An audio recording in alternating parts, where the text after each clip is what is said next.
I will quickly walk you through on how to create payment form, okay, in Microsoft Forms from in this video. Let's just get right into it. All right, the first step is to open your web browser. In this case, I'll be working with Microsoft Edge. As your browser opens, visit forms.microsoft.com. If you are not logged into Microsoft accounts automatically, you may need to log in, all right, with your Microsoft account email address and the password. Okay, but here I'm logged in automatically. Now, the next step is to choose form because we have form here, new form, and we have quiz. We don't want to work on quiz here. We are going for form. Okay, so I will click on this. So here it says I should describe the kind of form I want to create. AI is helpful in our world of today. So what you want to create, the type of payment form you want to create may be, maybe an idea in your head. So you describe that for this AI to create that for you. Okay. Look at this. This is Copilot. So it's going to do the work. Okay, so I have written what I want to create. It says, I want to design a payment form for students that will pay for my online courses. All right, so the next step is to click on generate button. All right, you can see this has generated something simple for me. So, what I need, if you like what it generates for you, the next step you need to take is to click on keep it. Okay, but if you don't like what it creates, what you need to do is to click on regenerate. So it will keep generating new forms until you're satisfied with what you want. But here I'm okay with this. I'll click on keep it. All right, so this has created the form and I may need to make a little bit of adjustment. All right, you can see here full name is here, which is compulsory. That's fine. And email address is needed so that it will help you to track the student through the details you have already. Okay, then the next one is select a course. But before this select a course, I think I need to add few things, maybe city or country, okay, because this course I offer is not locally, okay, people from different countries sign up for that. So I'll click on add new question. Now I have choice, which is multiple choice, I have text, I have ratings. So what I want to have here is text. So I'll click on this and I will say your city, okay. Then I'll make that compulsory, so I'll click on required. All right, so that is added. Then I'll click on again, add new question. Then I'll select test because it's a test stuff that I need. So I will say country, okay? And I can, okay, required is selected. That's cool. So now let's look at, I want to push these two up. So once I click on city, I will keep clicking on this, going up, clicking on this until I get to where I want it to be and I will stop.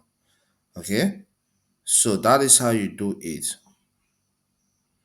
All right, so that's number three. So after email address, then I have to go back again, go to the bottom again, click on this, then let this be the number four.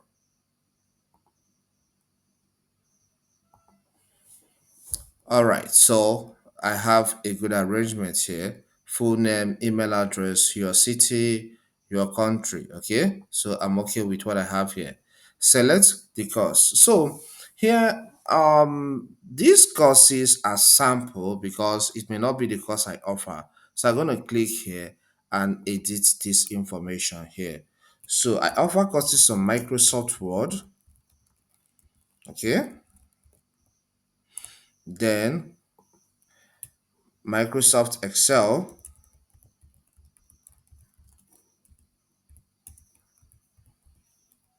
then PowerPoint presentation training. Then I have another one which is on Access, Microsoft Access. So it's about utility software use. Then I have more courses I want to list, so I'll click on add option. So here, let me add cybersecurity. Then I'll add another option, Windows 11. Okay, let's say computer user guide. Okay, so these are the courses I offer that my prospective students are going to select from. And if you like, you can, give space after adding each of those courses and place the price tag. Okay, maybe you offer the courses for maybe $35. All right. So, but for me, there is no need for that. I don't want to include that in this design. So I will clean this. Okay, so I have something that looks good here. So if you check through and anyone you don't like, you can edit. Okay, payment dates, the date of payment, the person is going to add additional comments, which is optional. All right. So design it the way you want to have it, and let's assume that this is what I want to have at the end. And maybe I want to print it out physically to give to the students that are around my area to fill. Then I'll click on these three dots. And before that, please connect your printer to your laptop or your computer, okay? Before you click on these three dots, okay? Then after that, click on print form. On clicking on print form, in this drop down here, in this printer section, click here and select the printer you want to use, which is the one that is connected to your computer at that point in time. And hit the print call button for that to be printed out from your PC. Okay. So, but here, let me cancel this.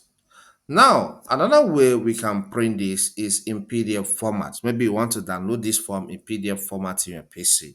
It's still considered as printing. So I'll click on these three dots, select print form, and this will open this way. And Microsoft Print to PDF is selected because I'm using Windows 11 PC here. So I'll click on print. Now, this has opened the downloads folder of my PC automatically. So let me give it a name, okay? So I call it payment form. I'll click on save. So this is saved and it opens automatically. I can maximize it. I can close this up. Okay. So this is how it will look in real life. All right. So with this, I can just send this digital copy to the PDF format to some people I want to fill the form. Okay. So I'll close this. Now, let's talk of another way you can share this form. You can share this form online through link. All right. And for you to generate the link to this form or the form you created on this platform, what you need to do is to click on collect responses. Okay. Then you can check this box to shorten this link. Okay. To make it shorter and click on copy link. So once it's copied, you can get to the email address of the persons you want to send it to, or their social media handles or their Instagram account, and send this to them.